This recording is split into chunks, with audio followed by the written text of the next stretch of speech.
Pues buenas tardes y hoy estamos de enhorabuena por inaugurar una exposición pictórica de manos de un jerezano, de Juan Carmona, que viene a representar, ¿no? Yo creo que el título también de... El latido de la furia. Me encanta, por eso te digo que tiene un título que anima, ¿no?, a venir ahora en este mes de noviembre a conocer el talento, ¿no?, de Juan. Nos acompaña José Manuel Benítez Ariza, un escritor gaditano reconocido, aparte de otras índoles poéticas, colaborador con distintos diarios y bueno, y que además, como le estaba diciendo antes, siempre es un placer tenerlo aquí porque es uno de los enamorados de esta tierra, uno de los adoptivos, que viene siempre con el cariño, ¿no?, y con la admiración a Ubrique y a la tierra de Cádiz. Juan, yo creo que teníamos muchísimas ganas de tenerte aquí, de que esta sala de exposiciones que comentábamos permite que la obra se luzca a la categoría que los artistas merecéis, en este caso los pintores. Bienvenido a todos los que nos acompañáis y yo no quiero extenderme mucho más. Yo lo único que quiero agradecer es que el talento, en este caso de la pintura jerezana, pues esté también hoy presente en Ubrique durante un mes para que toda la afición que hay aquí a la pintura, toda la admiración que hay a la creatividad, todo lo que nos transmiten los diferentes cuadros que se hacen con sentimiento y emoción, pues deseando que tu obra cale también en el corazón, en el latido y también en la furia, ¿no?, y en la fuerza del ubriqueño y ubriqueña. Así que bienvenido y te deseo lo mejor de este mes y que todos los ubriqueños y ubriqueñas podamos disfrutarlo. Bueno, yo estoy casi tan contento o más que Juan, porque en esta inauguración se unen muchas cosas, ¿no? Se une mi vieja amistad con Juan, a quien normalmente he tratado en otros escenarios, aunque también en la sierra, y bueno, y por supuesto mis amistades ubriqueñas, mi devoción por Ubrique y también mi redescubrimiento de la pintura en este lugar donde hay tantos pintores y donde hay tanto amor a la pintura, no solamente entre los artistas, sino que se diría que es algo que ya se ha convertido casi en un rasgo de la población, ¿no? Que la gente sabe apreciar la pintura, sabe darle su lugar a los pintores y bueno, yo creo que este es el lugar ideal para traer una exposición. Yo he preparado una presentación que se ha publicado en Cultura, un periódico digital, pero no la voy a leer porque a mí no me gusta leer dos folios, sino prefiero contar más o menos de memoria lo que he puesto aquí y si se me olvida algo, pues ya Juan me completará. Y además es más interesante que lo escuchen a él, que es un pintor que no solamente pinta, sino que reflexiona sobre la pintura y escribe sus reflexiones, que es una faceta muy interesante. Entonces, pues lo que yo no diga lo dirá él seguramente desde su propia experiencia de creador, ¿no? Yo conocí a Juan, como comenté antes, hace como 30 y tantos años, que son ya muchos años, a través de un amigo común que es el poeta José Mateos.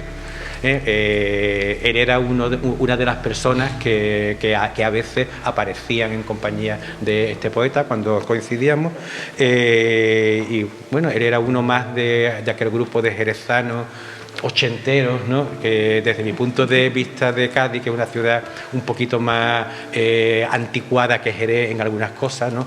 En Cádiz todavía éramos un poquito hippies, un poquito progres, cuando los jerezanos eran ya modernos y gastaban tupés y gastaban cazadoras estupendas y eran, en fin, eran ya prototipos de esa modernidad renovada que empezó a cobrar fuerza en los años 80.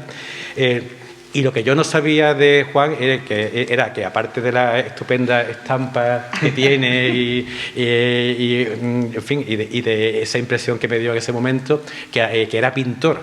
Eso lo descubrí algunos años más tarde en una revista en la que yo colaboraba, que dirigía el poeta jerezano Francisco Bejarano, Era la revista Contemporáneos, una revista importante de finales de los 80, principios de los 90, que tenía como peculiaridad que cada número lo ilustraba monográficamente un pintor, y uno de los pintores que ilustró, creo que fue el número 2, sí, creo que fue el número 2. Fue uno de los primeros números, fue Juan, y yo no sabía, o quizás sí lo sabía, pero no conocía su obra, y fue ahí donde lo descubrí como pintor.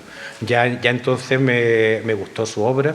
Era una obra en aquella época muy dependiente del dibujo lineal, muy de línea clara, digamos, un poco uno la ve ahora y recuerda un poco esa pintura que se estaba haciendo en los 80, sin que Juan fuera nunca un pintor a la moda o un pintor moderno, pero uno inevitablemente se empapa de cosas del tiempo que le toca vivir, pero lo interesante es que uno no solamente se empapa de esos elementos que están en la atmósfera, sino que uno también, cuando hay un artista verdadero detrás, uno empieza a manifestar su personalidad, ¿no? Y ya en aquellas ilustraciones a tres tintas de Juan se veía pues esa dualidad, ¿no? que ahora ha querido llamar el latido y la furia, ¿no? Esa dualidad entre la delicadeza, pero también la expresividad, desbordamiento yo recuerdo unos árboles sombríos que parecía que se iban a comer, ¿no? Las figuras que tenían detrás eran ilustraciones que tenían esa cualidad ligera de la pintura de los 80, pero a la vez uno sabía que había algo más, ¿no? que un pintor que se estaba iniciando en la moda de aquella época. Luego, bueno, ha habido varios hitos en mi relación con Juan. Yo no los tengo todos apuntados, pero recuerdo algunos. Recuerdo que el siguiente trabajo que vi de él era un trabajo absolutamente descabellado, ¿no? Porque se propuso algo así como repintar toda la pintura renacentista y barroca, añadiendo un elemento moderno, un elemento distanciador, como si un pintor capacitado para ello copia las meninas, pero pone delante a un turista y se ve, pero las meninas estaban pintadas, ¿no?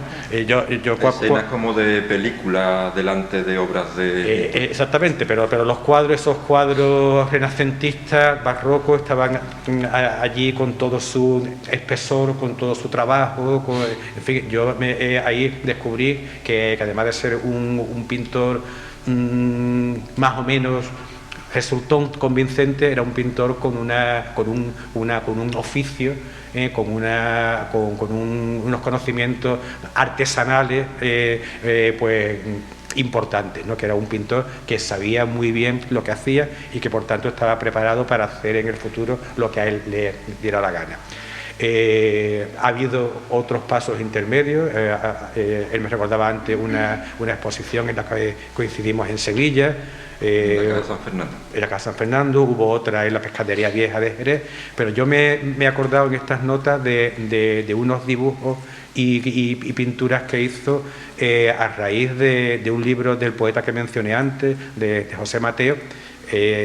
Aquel libro fue un libro importante suyo, se llamó Días en Claro, y a Juan, por motivos que no le he preguntado, porque él puede contar si quiere, le impresionó bastante ese libro, como nos impresionó a todos los que lo leímos. En ese libro había también un cambio de dirección. El poeta, digamos, que se había iniciado en la poesía de los 80, que era también una poesía callejera, urbana, etcétera, pues había vuelto sobre sí mismo y estaba buscando una espiritualidad en su poesía que era una nota no absolutamente nueva en él, pero que estaba más acentuada, ¿no? Y Juan, con su intuición, intuyó, captó esa nota, hizo unos dibujos que para mí es las mejores ilustraciones que yo he visto jamás de un texto poético. La verdad que fue un trabajo estupendo y yo creo que fue un principio también de un camino nuevo, de una fase nueva en Juan, que era buscar también esa espiritualidad en la pintura, ¿no? Buscar que la pintura no sea solamente una cuestión de mecánica, de artesanía, un trabajo de combinar colores y de que resulte algo bonito, sino que era también una búsqueda interior, era una indagación en el sentido del tiempo, de la vida, de la espiritualidad, de la trascendencia, de las presencias un poco inexplicables que el artista verdadero descubre cuando mira con atención de las cosas, ¿no? Todo eso creo yo que empezó ahí y ha ido creciendo y avanzando y yo creo que es lo que está ahora reflejado con toda la madurez de un artista que tiene ya un bagaje importante detrás en esta exposición, ¿no? Cuando hablamos de espiritualidad, de trascendencia, de esas cosas, parece que nos estamos poniendo un poquito estupendos, ¿no? Pero no es eso lo que queremos decir, porque si ustedes miran estos cuadros y leen los títulos e indagan un poquito en las imágenes que hay dentro del cuadro, yo diría que un porcentaje importante de ellos, no sé si Juan está de acuerdo, son representaciones de espacios de revelación. De sitios donde uno mira esperando que una verdad se le revele.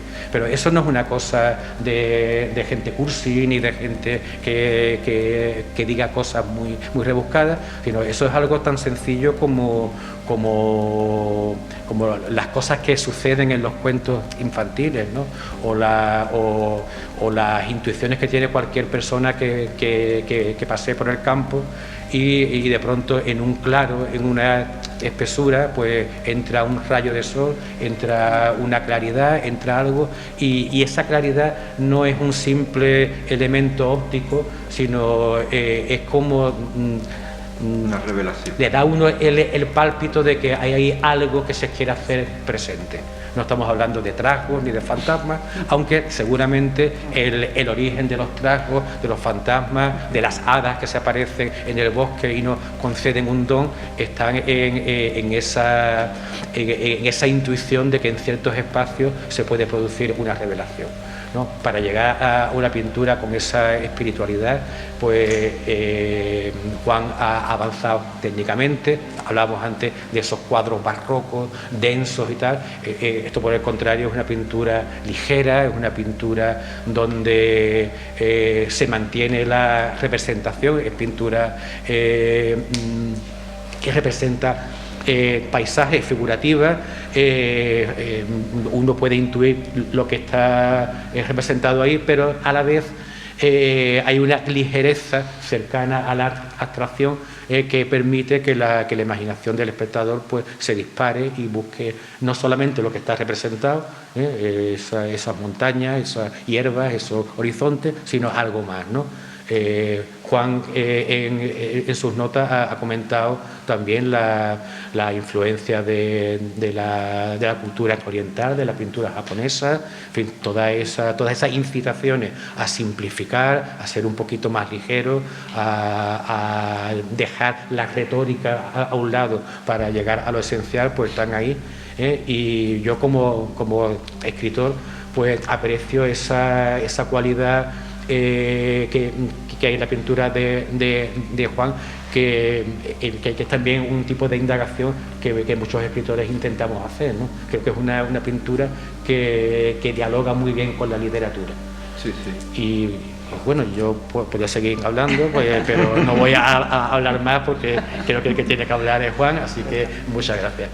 Gracias por estar aquí, porque la verdad tiene mucho mérito acudir a un acto donde yo siempre digo que lo que se hace es como perseguir sombras, ¿no? Es como una especie de acudir a un encuentro que en verdad dentro del mundo en que vivimos es algo que tiene poca utilidad, ¿no? Dentro de este mundo donde todo tiene un precio y donde todo vale algo, pues venir a un sitio sencillamente a enriquecerse con una serie de tablas y de papeles pintados, pues la verdad que tiene su mérito, ¿no? Y sobre todo de alguien que, como soy yo, que no soy nadie, verdaderamente, porque la pintura hoy en día está que tienes que saber venderte, saber vender y ser alguien, ¿no? Entonces las cosas son así. Entonces yo lo primero que quiero agradecer es a José Manuel por su interés, porque desde el primer momento que le dije que me presentara aquí, todo fueron facilidades y ayer me emocioné muchísimo con el texto que me escribió, que menos mal que no lo ha leído entero, porque si no me pongo aquí a llorar como una magdalena, de verdad, porque ha sabido captar cosas que, claro, cuando tú llevas tantos tiempos y siempre estás viviendo como un poco en la soledad de tu trabajo, no sabes hasta qué punto tu obra llega, no llega, si lo que tú quieres expresar lo estás expresando, si realmente es una lucha contra molinos de viento o qué es esto, ¿no? Entonces, cuando ves gente como él, ¿no?, que tiene esa sensibilidad y la sabe transmitir de esa forma, dice, bueno, pues merece la pena, ¿no?, de seguir así. Hombre, yo aunque no mereciera la pena seguiría, porque la vocación es eso. La vocación no es otra cosa que hacer lo que uno tiene que hacer, aunque sea algo que no sirva para nada, o sea, porque es así. Bueno, quiero agradecer al Ayuntamiento de Ubrique, ¿no?, a Isabel Gómez, que estés aquí acompañándonos a nosotros, el que tengas esta sala, que como yo he dicho, yo creo que es la sala donde mejor hasta el día de hoy se puede ver mi obra. Nunca he expuesto en ninguna sala con esta amplitud, con este aire, este espacio, que es lo que realmente necesita esta pintura, ¿no? Yo desde el momento que la colocamos, además ha venido a los gustos. No sé por qué se me ocurrió traer 46 y son 46 cuadros que de verdad, si lo intentáis mover, o queda un espacio que no se sabe por qué está, o falta uno, o sobra si traigo 47. O sea, es una cosa así, ¿verdad? Ha sido una cosa increíble. A Eva María Ríos les quiero agradecer la paciencia que has tenido conmigo, que si esto, que si no sé qué, las cosas y su interés desde un principio, y bueno, y a Rafael su diligencia y que bueno, que es como el guardián, ¿no?, de esto, y además es una persona que nos ha ayudado desde que llegamos y todo ha sido facilidades y nos ha ayudado, bueno, muchísimo, ¿no? Y bueno, y quiero agradecer por supuesto a mi pareja, a Esperanza Acosta, porque la mayoría de los cuadros que están aquí no estarían si no estuviera con ella, ¿no? Sobre todo los cuadros de marinos y de tal, porque ella ha sido lo que ha traído esta sal, ¿no?, de la tierra de San Fernando a mi obra. Bueno, yo no tengo la facilidad, aunque lo parezca, de expresarme hablando como José Manuel, entonces yo me ciño aquí a unos textos que me gustaría leeros, ¿no? Entonces, bueno, pues cualquier cosa que queráis preguntar, al final nadie pregunta nada, pero por lo menos siempre se dice, si queréis preguntar, preguntad, ¿verdad? Ya está, ya después, pero bueno. El latido y la furia, ¿no?, que es el título que habéis visto que es de la exposición. Delicadeza y tormento, fragilidad y rudeza se mezclan en la pintura muy gitana, es decir, muy oscura y honda, de Juan Carmona Vargas.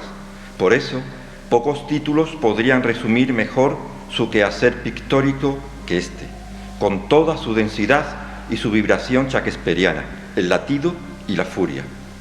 Me escribió José Mateo como introducción, José Mateo ya sabréis quién es, lo ha citado mucho José Manuel, como introducción a esta exposición, que es una muestra ampliada de la que ya se expuso con el mismo título en junio-julio de este mismo año en la Galería Jauri de Sevilla. Está formada por una serie de obras comprendidas entre 2011 y la actualidad.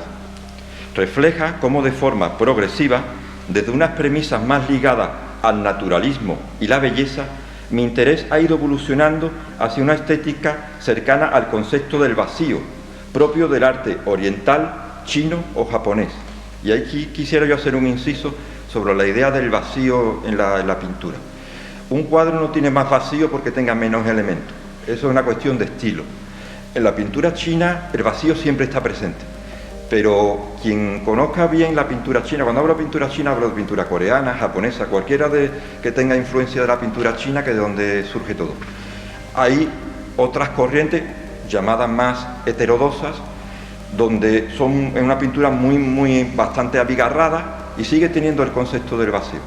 Porque el vacío, ya digo, no es una cuestión de contra menos pinceladas tenga, eso es una forma de expresarlo, pero hay otra forma de expresar el vacío, como el silencio. El silencio, una obra musical no tiene más silencio porque tenga menos notas. El silencio, estamos hablando de otra cuestión, no estamos hablando de una cuestión puramente estilística, ¿no? Yo después lo voy a explicar mejor, ¿no? Bueno, total, que a mí lo que me interesa es el arte no como una evasión de la realidad o como una indagación puramente estética, sino como una forma concreta de realización para el hombre, ¿no?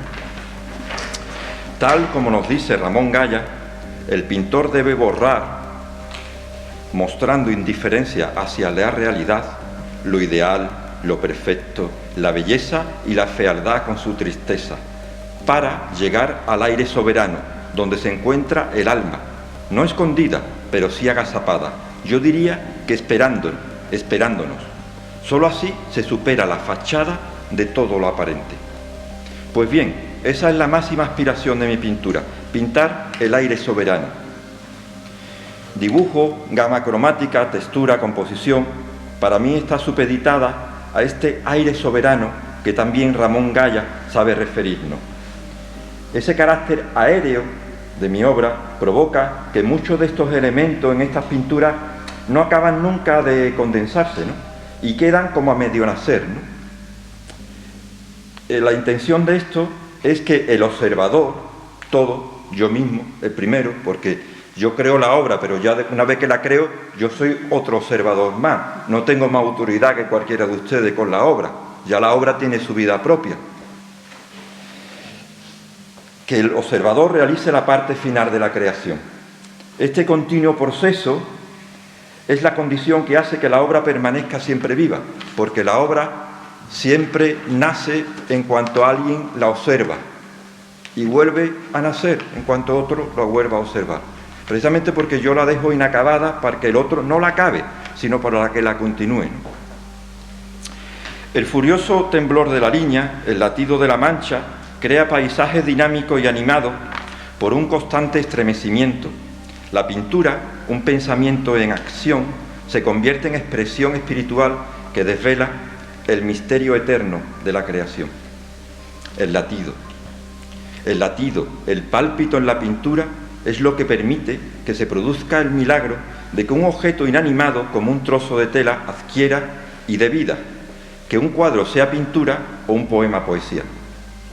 En el arte, la obra surge en la medida en que el autor desaparece, como el personaje de una obra de teatro necesita que desaparezca el actor de la escena. En este mundo en que vivimos, donde tanto prima el yo, y donde las obras de arte valen porque la ha hecho fulanito y no por en sí, entonces esto va totalmente en contra de ello, ¿no? Pero es que a mí eso, lo otro me parece una mentira, ¿no? Y un engaño. El ritmo en la pintura solo se obtiene por el vacío que la pincelada contiene. Como en todas las artes, solo aquello que es vivo posee movimiento. El ritmo, el furioso palpitar del corazón. Por otro lado, mi amigo José Mateo, coautor del título, ya lo indicó más arriba, la furia, también la furia, es decir, el tormento, la rudeza, la gitanería, la oscuridad y la hondura. No sé si estaré a la altura de tales epítetos, demasiada tela, diría yo. La furia. Y digo que todo esto será porque, aún rindiendo culto a la tradición, los gitanos andaluces tenemos la virtud de terminar haciendo lo que nos viene en gana. En pintar como quien no quiere la cosa, en preferir lo abocetado y telúrico a las formas bien ordenadas. Todo aquello que me importa, no como un fin en sí mismo, sino como un camino que traspasar, que borrar, es decir, la belleza o lo grotesco, la crueldad o el amor, el grito o el silencio, la realidad o el deseo, no han tenido ni cuna ni sociedad donde nacieran, porque todo lo que está fuera del tiempo no tiene nacimiento ni muerte que se lo lleve. Hay gente que dice, no, todo esto nació con Grecia, o esto nació con... Yo estoy en contra totalmente de que nada nazca en ningún momento. Es condición humana, es sine qua non. No hay un nacimiento que se lo pueda adjudicar ni a ninguna civilización, ni a ninguna cultura, ni nada. Porque si la belleza, por ejemplo, nace en Grecia, vas a ver las cuevas de Altamira y ¿qué pasa? ¿Que también eran griegos aquellos que pintaron allí? No lo entiendo. Entonces por eso yo lo veo de otra forma, ¿no? Entiendo que el valor primordial del vacío no está en la obra, al no ser algo físico, sino muy dentro de nosotros. Esto es lo que yo hablaba antes, ¿no?, del silencio. El gran silencio tampoco está en la música, sino también en nuestro interior.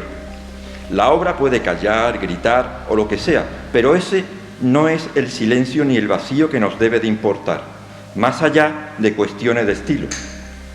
El gran silencio es el que se produce en nosotros cuando la pintura o la música logra callar el ruido interior que hay dentro de nosotros. Ese ruido del mundo que no nos deja escuchar el verdadero silencio, ver el vacío, estar cara a cara con el misterio de donde parte toda creación, incluida la vida misma. Oriente siempre supo que el arte y la vida no son dos cosas, a diferencia del mundo del arte occidental, sino una, que el arte sigue siendo la vida. Quiero reseñar que mis obras tienen similitudes y paralelismo con las corrientes heterodosas de la pintura de tradición china, semejanzas que radican no en el estilo, porque si veis estas obras, dices, bueno, ¿esto qué tiene que ver con la pintura china? Porque yo he visto otra cosa, no sé qué. Pero no es en cuestión del estilo. El que entienda el arte como una cuestión de estilo, pues no sé, creo que no entiende realmente lo importante del arte, ¿no? Lo que crearía chinosería o japonesería, cuestiones más de artesano, sino en la forma de concebir la pintura. Y bueno, ahora os digo un poco en qué creo que mi obra tiene esas similitudes, ¿no?, con la pintura de tradición oriental. El uso de la intuición trascendente como la llave y la brújula en el camino de la creación. Es la pintura la que acontece cuando quiere y donde quiere. Es la mirada la que pinta, con el alma detrás, agazapada, la que decide. La ejecución espontánea y rápida, el escuchar a los materiales más que el forzarlos y estirarlos. El valor primordial de lo poético, el verdadero interés del arte radica en la poesía que está dentro de ese arte. La poesía se puede reflejar en música, en pintura, lo poético. O sea, no... Y ahí donde, porque para mí lo poético es lo trascendente, ¿no?, lo que tiene esa espiritualidad, ¿no? El valor primordial de lo poético como principio creativo, lo poético como la única y verdadera llave que abre la puerta del misterio y que da el verdadero sentido al mundo. Lo poético nunca se ha quedado en la epidermis de lo que hay. Todo lo que como pintor realmente me interesa es invisible. Esto, que lo diga un pintor, tiene su cosa, ¿eh? Y eso que llamamos realidad, como diría un japonés o un barroco, no es más que la vana visión de un mundo flotante e ilusorio. Otra característica es la religiosidad casi animista del paisaje, donde late un cierto romanticismo místico. La contemplación es mi medio de apropiación de la imagen paisajística, para no apresando la naturaleza, sino captando su esencia. Y ya por último, el creer que el valor básico de donde parte todo es la mancha y la pincelada. Para mí esto es primordial, para expresar la luz y el aire, muy por encima del valor descriptivo de los objetos. De la mancha parte la forma y de la pincelada el ritmo, porque desde las meninas hasta cualquier obra no dejan de ser una superficie manchada. Yo lo veo así. Bueno, muchas gracias y espero que después de acercaros aquí os haya merecido la pena.